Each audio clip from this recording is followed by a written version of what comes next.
Kusoo dhawaada saaxiibayaal barnaamijkeeni ciyaaraha halka kala socota waa Cawaale Official Channel. Xulalka u soo baxay iyo xulalka reebka soo geli doona koobka adduunka ee qaaradda Yurub. Ciyaartoy muhiim ah oo ka dhaawacmay Liverpool. Ciyaarta Super Classico ee Argentina iyo Brazil dhex mari doonta wax badan ka ogow taariikhda labada xulal. Barnaamijka faahfaahsan daawasho wacan saaxiibayaal. Weeraryahanka xulka qaranka England Harry Kane ayaa jebiyay rikoodhka dhinaca gool dhalinta ah ee u yaalay waddanka muddo 94 sannadood kadib markii uu 4 gool saxiixay kulankii xalay ee dalkiisa San Marino ay kaga badiyeen 10-0. Harry Kane ayaa dhaliyay 16 gool intii lagu jiray sanadkan socda ee 2021, waana ciyaartoygii ugu horreeyay ee sidaas sameeya tan iyo 1927.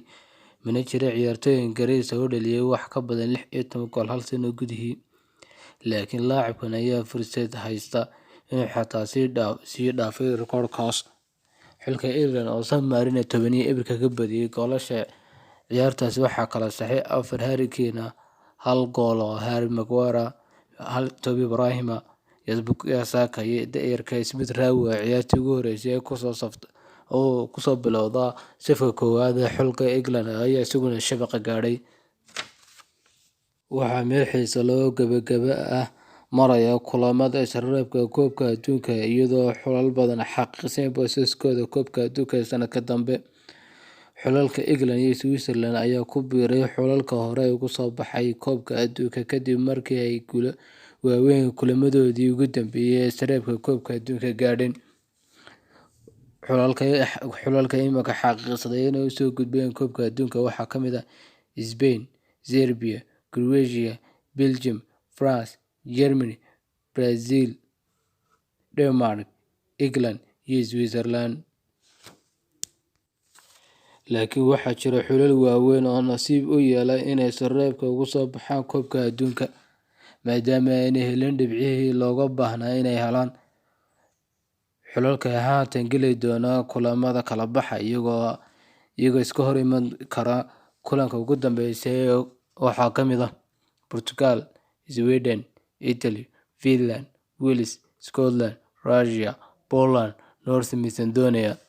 Xulalkan oo qaar badan oo xulal waaweyn ay ka mid yihiin ay ku jiraan, haddii qaar ka mid ah isku dhacaan waxay noqon doontaa in sanadkan xulal waaweyn oo ka mid ah qaaradda Ameerika laga waayo, xulal ka mid ah qaaradda Yurub laga waayo koobka adduunka ee 2022 ka dhacaya waddanka Qatar.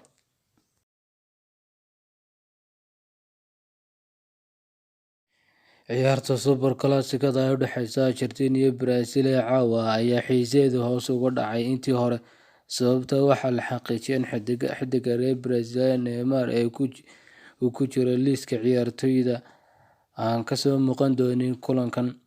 Neymar ayaa la sheegay inuu dhaawacmay tababarka oo aanu ciyaari doonin, sidoo kalena xiddiga khadka dhexe Casemiro ayaa kaadh digniin ah la siiyay ciyaartii ugu dambeysay, laakiin isla markaana lagu ganaaxay ciyaarta inaanu ciyaarin. Ciyaaryahanka ugu goolasha badan kulankan iska horyimaadaan Argentina iyo Brazil waxa waa ciyaaryahanka Pele oo dhaliyay 8 gool.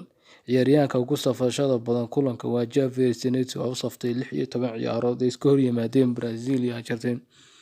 Guushii ugu weyneed waxay ahayd 6-1 ay guusha ku raacday Argentina sanadii 1940 bishii Maarch 5-deedii.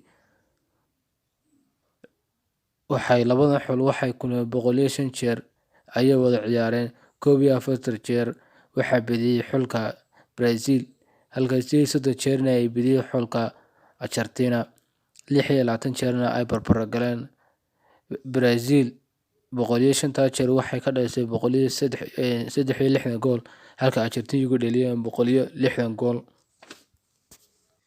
Mid ka mid ah xiddigaha Liverpool ee ugu muhiimsan ayaa ku biiray liiska dhaawacyada kadib markii lagu dhaawacay dhaawac ka soo gaadhay kulankii qarankiisa ciyaarta ee reebka lagu soo baxayay.